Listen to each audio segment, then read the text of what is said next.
অবশেষে আবারও ফুটলো কবুতরের কিউট কিউট কিছু বাচ্চা। খামারের উঠানে আমাদের নতুন সৌন্দর্য, আমাদের এই কিউট হাঁসের বাচ্চাগুলো। সস্তায় কিনলাম পাখিদের জন্য পুষ্টিকর খাবার। সেই সাথে আজকের ভিডিও দেখলে জানতে পারবেন আমাদের পাখির হাড়িগুলো চেক করতে গিয়ে আমরা কোন বাচ্চাগুলো দেখতে পেলাম এবং আমাদের ঘোরার সাথে আমাদের আজকে কিছু ভালো মুহূর্ত। আসসালামু আলাইকুম ভিউয়ার্স, স্বাগতম আমাদের নতুন আরেকটি এপিসোডে। আজকের ভিডিওতে অনেকদিন আমরা এরকম লং ভিডিও দেই নাই। তো আজকে চেষ্টা করব আমাদের এভিয়ারিতে আমাদের কি কি কাজ আছে সেগুলো আপনাদেরকে দেখানোর। তো ঘোড়াটা বেশ কয়েকদিন যাবত আমরা বাইরে বের করি নাই। ওর একটা প্রবলেম হয়েছিল, সেটা এখানে একটা ছোট্ট ইনফেকশন হয়েছিল, যেটা ট্রিটমেন্ট করলাম আমরা কয়েকদিন যাবত। তো মোটামুটি ঠিক হয়ে গেছে। তো আজকে আমরা বাইরে ওকে আবার ঘাস খাওয়ানোর জন্য নিয়ে আসছি। তো এখানে ছেড়ে রাখবো, আজকে বেঁধে রাখবো না। মোটামুটি যেহেতু আমি অনেকক্ষণ খামারেই আছি, কাজের ফাঁকে ফাঁকে আমরা একে চেক করতে পারবো কোন দিকে গেল না গেল। তো আশা করি এইটুক জায়গা ওর পরিচিত, তো এইটুক জায়গার মধ্যেই থাকবে। আর খুব মুড ভালো আছে। আজকে আমরা রাইড করব বিকালের দিকে। জানি না ভিডিওতে আপনাদের দেখাতে পারবো কিনা, ভিডিওর সাথেই থাকুন, দেখা যাক কি হয়। তো যা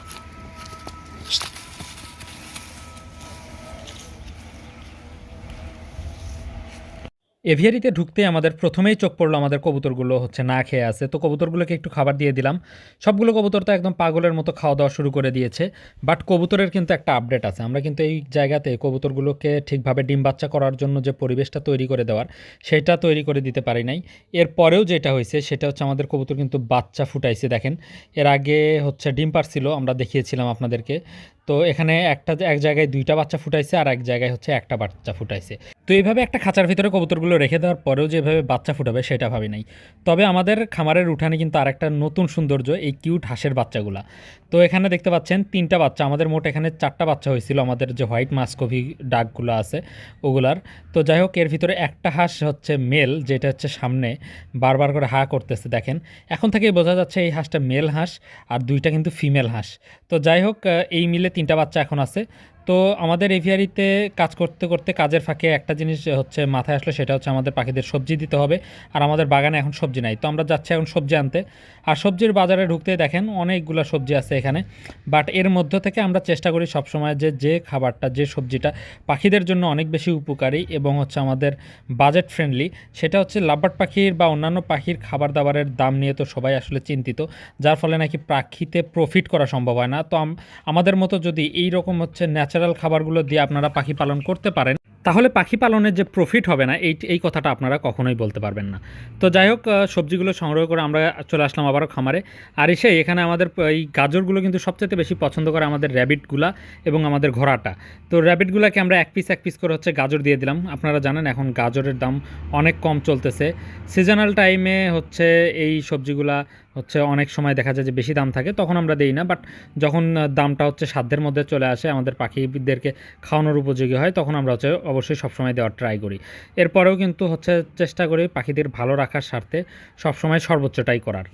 আর যেহেতু বাগানে আমাদের এখন আর পর্যাপ্ত সবজি নাই, তো যাই হোক, এখানে আমাদের যে পার্সোনাটা লাভবার্ডগুলো দেখতে পাচ্ছেন, মার্শাল্লাহ এদের বেশ কিছু হাঁড়িতে বাচ্চা আছে কিনা, কি অবস্থা, এটা আমাদের চেক করতে হবে। এবং সবগুলো এভিয়ারিতেই আমরা আজকে হাঁড়িগুলো একটু হালকা করে চেক করব কোনটার কি অবস্থা দেখার জন্য। তো এইখানে নতুন নেস্টিং করছে নতুন এক জোড়া পাখি। তো দেখতে পাচ্ছেন মোট 5টা ডিম পারছিল, বাট 4টা ডিমই নষ্ট। বাট একটা বাচ্চা যেটা ফুটছে, মাশাল্লাহ অনেক সুন্দর কালার, ডাবল ফ্যাক্টর ভায়োলেট পার্সোনাটা, একটা লাভবার্ডের বাচ্চা। আর 4টা ডিমই নষ্ট করছে দুর্ভাগ্যজনকভাবে। তো যাই হোক, কিছু করার নাই। 4টা ডিম নষ্ট করলেও একটা যে বাচ্চাটা দিয়েছে আলহামদুলিল্লাহ। তো এই বাচ্চাটাকে আমরা সুন্দর করে রেখে দিলাম। আর বাচ্চাটা অনেক হেলদি হয়েছে, যেহেতু একটা হাঁড়িতে একটাই বাচ্চা। তো আশা করি আগামীতে এই ডিমগুলো ফার্টেল হবে। পাখি যখন নতুন নতুন ডিম দেয়, অনেক সময় দেখা যায় যে ডিম নষ্ট করে, এটা আসলে নর্মাল ব্যাপার, এটা মেনে নিতে হবে। সো অন্যান্য হাঁড়িগুলো আমি চেষ্টা করতেছি আপনাদেরকে একটা একটা করে দেখানোর।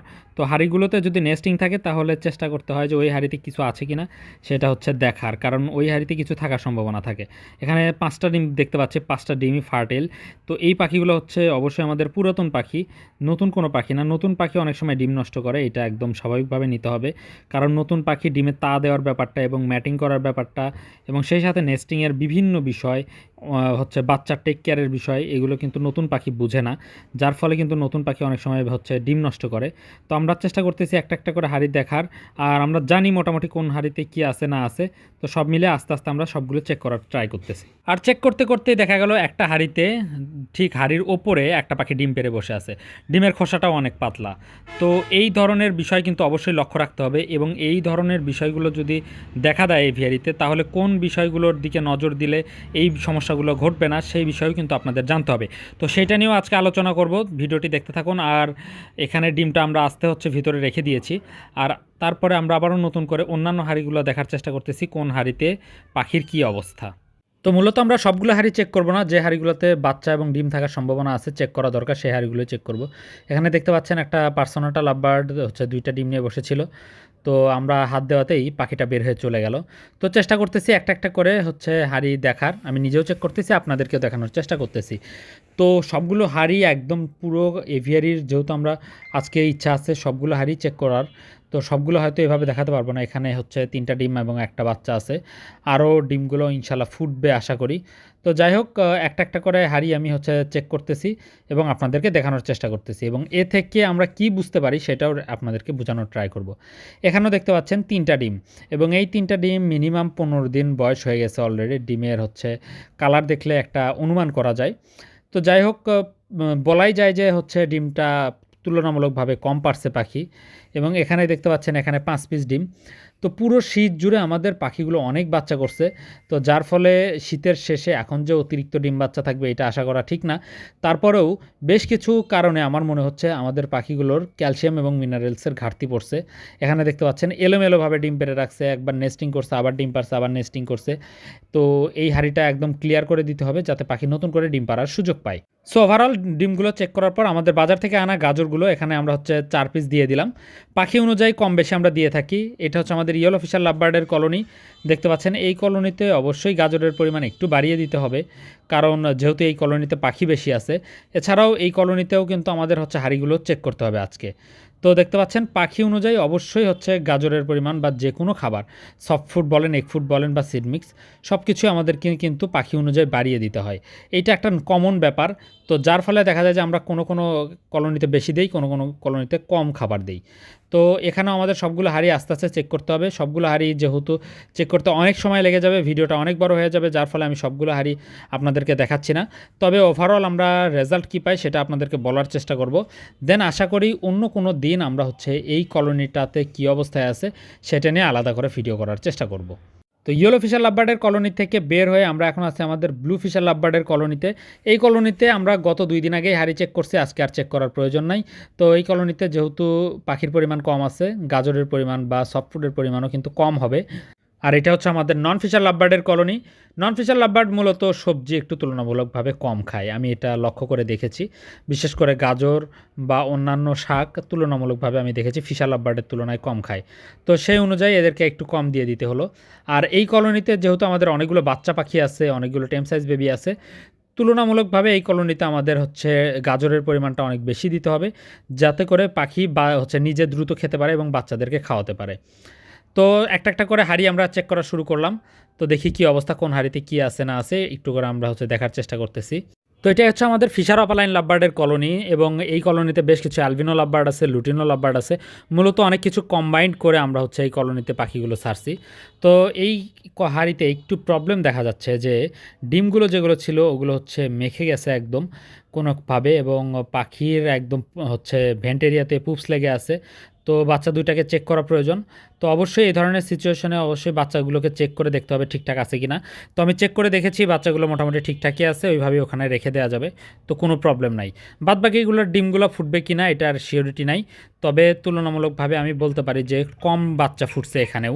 আমাদের লাভবার্ডের কলোনিতে লাভবার্ড পাখিগুলো চেক করলাম, যে বিষয়টা দেখতে পারলাম সেটা হচ্ছে আমাদের ব্লু ফিশার লাভবার্ড, নন ফিশার লাভবার্ড এবং আমাদের ইয়েলো ফিশার লাভবার্ড, যেগুলো আমাদের আগে থেকে কলোনিতে ছিল, এই লাভবার্ডগুলোর অনেক বয়স হয়ে যাওয়ার ফলে দেখা যাচ্ছে বাচ্চার যে রেশিও সেটা আগের মতো 4টা 5টা এইরকম পরিমাণে নাই।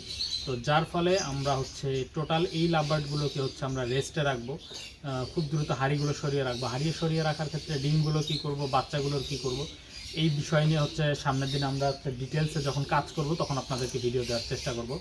আর আশা রাখি ভিটামিন সাপ্লিমেন্টগুলো হচ্ছে পুনরায় আমরা যদি পাখিদেরকে দিই 1-1.5 মাস রেস্টে রাখার পর যদি হাঁড়ি দিয়ে দিই তাহলে পাখিগুলো খুব সুন্দর রেজাল্ট করবে। যেহেতু পাখিগুলোর অনেক বয়স হয়ে গেছে, দেখা যাচ্ছে বাচ্চাগুলোকে যে খাওয়ানো এবং বাচ্চাগুলোর যে যত্নর যে প্রতি যে পাখির ইচ্ছা এটা অনেকটাই কমে গেছে, যার ফলে কিন্তু রেস্টে রাখাটা জরুরি ভালো এবং কোয়ালিটিফুল বাচ্চা উৎপাদনের ক্ষেত্রে। তো যাই হোক, এখন ঘাসগুলো আমরা রেডি করতেছি খরগোশ এবং ঘোড়াকে দেওয়ার জন্য।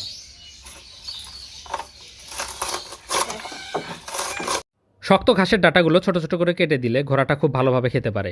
আর আমরা ঘোড়ার খাবারগুলো আগে থেকে রেডি করে রাখতেছি, এটা হচ্ছে সন্ধ্যা থেকে ঘোড়াটা হচ্ছে খাবে। তো ঘোড়া নিয়ে আমরা আজকে যাব হচ্ছে মাঠের দিকে, ঘোড়াটাকে আজকে ট্রেনিং করাবো। তো আগে থেকে চারিতে খাবারগুলো দিয়ে দিলাম।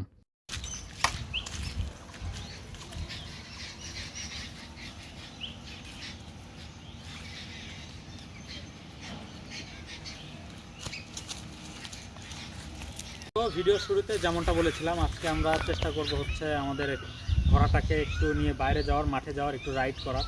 তো ভিডিওর সাথেই থাকুন। তো যাই হোক, যাওয়ার চেষ্টা করি আমরা। আসো তোমরা।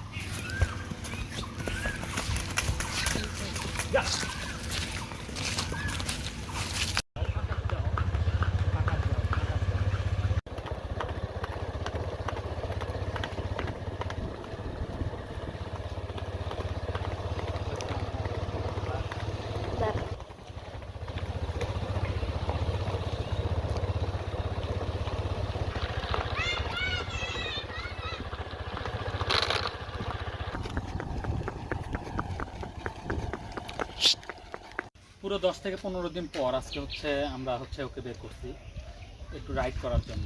শুরু থেকে এলোমেলো করতেছে, মানে অনেক দিন পর যেটা আর কি হয়। তো আশা করি কিছুক্ষণ হচ্ছে ট্রাই করার পর মোটামুটি ঠিক হয়ে যাবে।